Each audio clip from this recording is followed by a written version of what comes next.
Hi everyone. Today I'm going to explain question 3 of homework 9.2, and I'm going to use this diagram because it makes more sense to me. The diagram, there's two. There's one for direct labor and direct materials, where in the first column we have all the actuals, and in the left column, column 3, we have all the standards. The middle one is a mix of both of them. So the first one is the actual hours times actual rate for direct labor. Then if we multiply those two, we'll get a total. The second one, we multiply actual hours times standard rate. And we also get a total. And then for the third one, we multiply standard hours times standard rate. Okay, so the difference of the first two is called a rate variance, and you can tell that these two columns have actual hours in common. What the difference is the rates. That's why it's called rate variance. For the second one, it's called efficiency variance because the only thing that is different is the hours, the actual hours and the standard hours. But the total, the difference of the first column and the third column, so the actual and the standard, is called the spending variance. For direct materials, is pretty similar, but instead of hours, we're going to use quantity because it's materials, and instead of rate, is price per material. So we have actual actual quantity times actual price. We have a total here too. The second one is actual quantity times the standard price, and the third one, standard quantity times the standard price. The first variance is called the price variance because, again, the only difference between these two is the price. And the second one, the second column and the third column, the only difference between those two is the quantity. So quantity variance. And again, the difference of all of it is called the spending variance.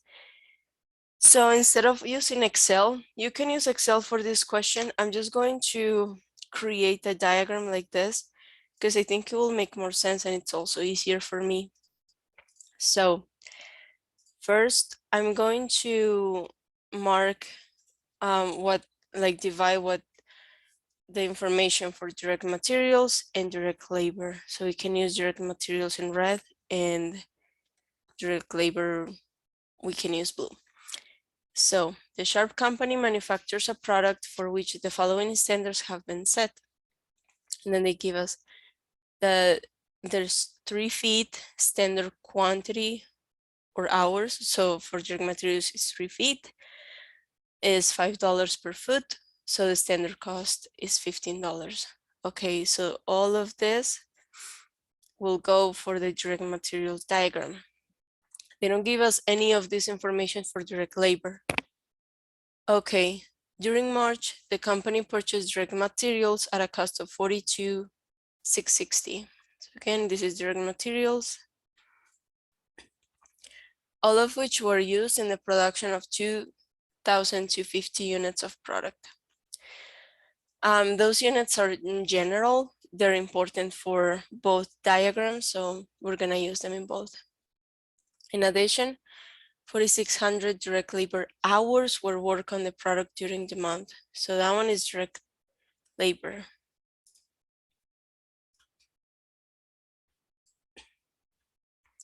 The cost of this labor time was 34,500.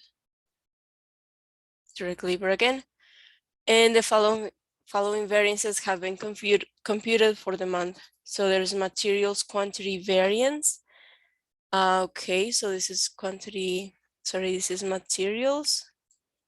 And then they give us 2 variances for direct labor. Okay, so we can start with the direct materials first. Okay, so we have 3 feet, so that's the standard quantity. And if we go back to the diagram, is right here. So it is 3 feet, but for this standard quantity, we need to multiply times the units. So this is the 3 feet, but only for 1 unit. And you remember that they say they did 2,250 units. So we just need to multiply that 3 times 2,020, 250. Okay, so 6,750 is the standard quantity. Let's see what else they give us. The standard price is $5 per foot. So the standard standard price is $5. I'm gonna write it here, standard rate. And this is the standard quantity.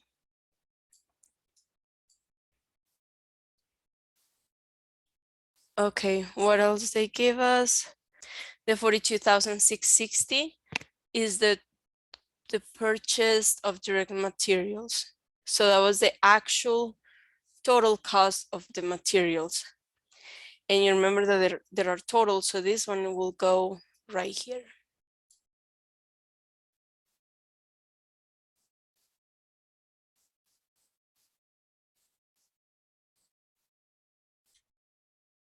So again, I'm gonna write down here really small, just like the criteria you here is actual quantity times actual price.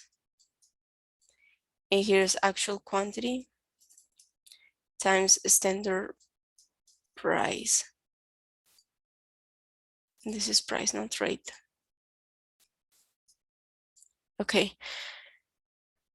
So we know that the standard quantity is 6,750. Standard price is 5. Here is the standard price again. So we can simply add that here. So 5. And then we don't know the individual actual quantity or actual price, but we have the total right here.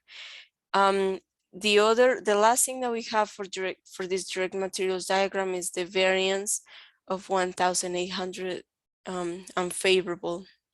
So the quantity variance, we go back to the diagram, is this one right here, the one to the left. So here is 1,800 unfavorable. Now let's see. The first question is the actual cost per foot. Okay. So this is the first question, requirement 1. So we can find this total since we have the standard quantity and standard price. We can simply multiply those two numbers and we get 33,750.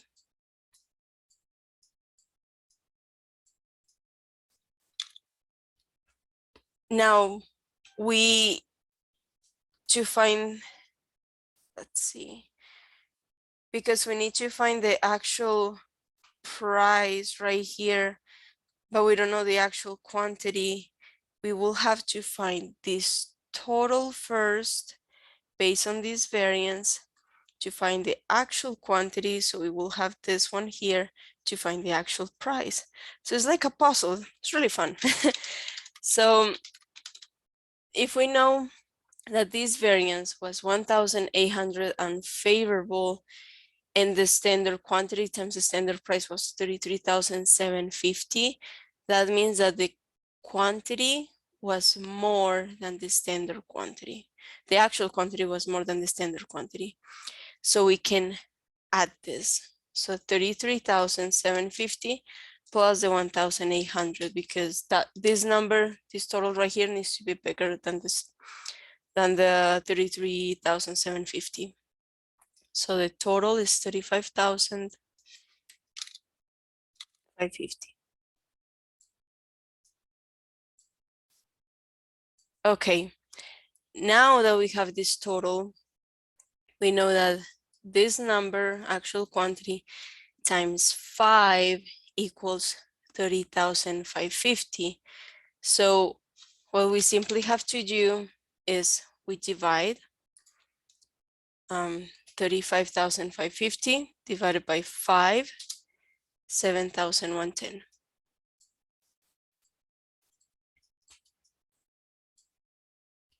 And now it makes sense. If we multiply 7,110 times 5, we get this total. Okay, so now we have actual quantity. It's the same one right here, 7,110. And again, we know we have this total 42,660. So we know that 7,110 multiplied times the actual price is that total. So we simply have to divide those two numbers.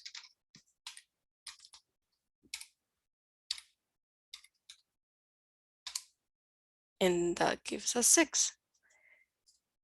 So that's requirement number 1. The actual cost was $6 per foot. Now requirement 1B is the price variance for direct materials. Okay, for direct materials, compute the price variance and the spending variance. Okay.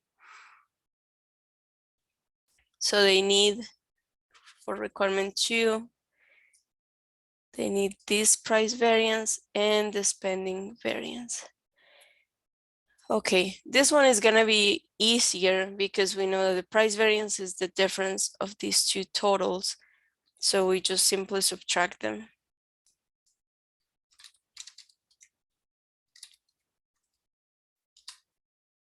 7,110. Now, how do we know if it's unfavorable or favorable? We see that the actual quantity times actual price was bigger than the actual quantity times the standard price. So that means they paid more, and you can see it here too. They paid $6 instead of $5 per foot. So that means it's unfavorable. And the spending variance, you can simply do the 42,660 minus the 33,750. So 8,910. And again, that's unfavorable because the actual column, the actual expenses were higher than the standard prices or expenses. Okay, so I'm just gonna write that down.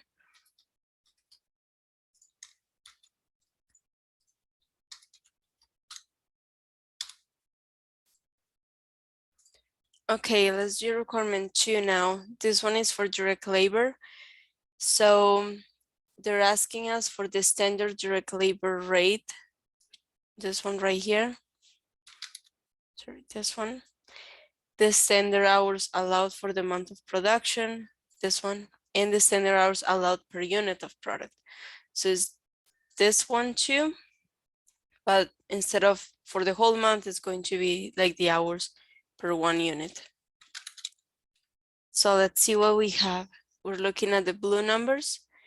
Okay, so we have the 4,600, and that is for direct labor hours that were worked. Because it says were worked, that means it's the actual hours. So 4,600.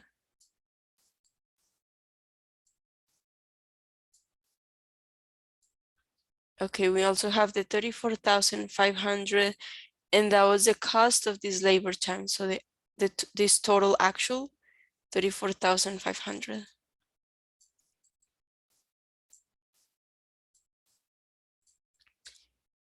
And lastly, we have two variances. We have the spending variance, and that is the total, and that's 700 unfavorable.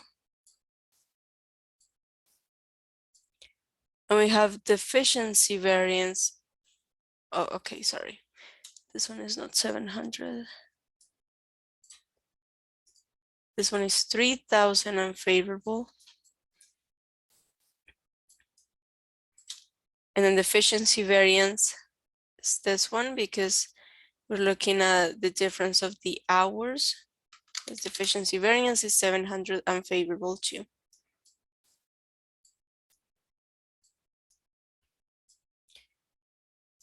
Okay, so we need to find these two first. Let's see what we can do. We have the actual hours is 4,600. And you can see that there's actual hours here too, so we can simply write that down.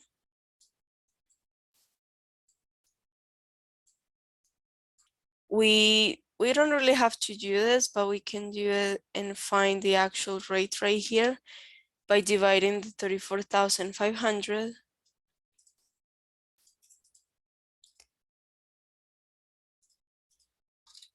34,500 divided by 4,600, so 7.5.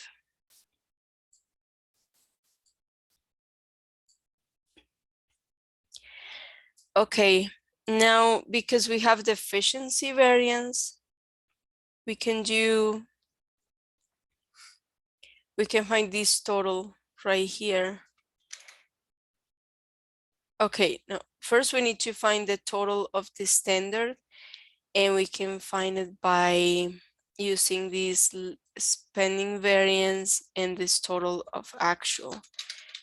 So if we spend 34,500 and that was 3,000 spending variance unfavorable, because it says unfavorable, that means we spent more than what we should have. So we can subtract the 3,000 and get 31,500.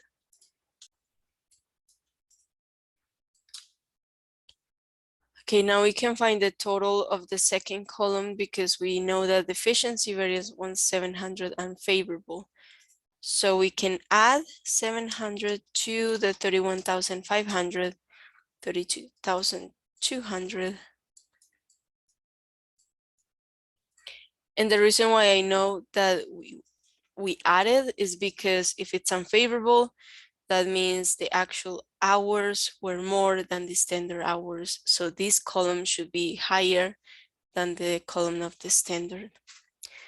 Okay, now we can find the standard rate right here because we have the total of the second column and we have the actual hours.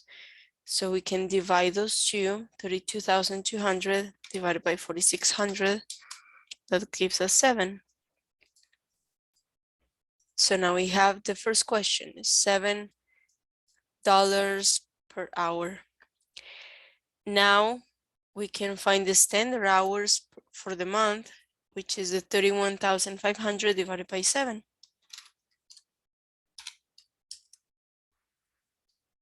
4,500.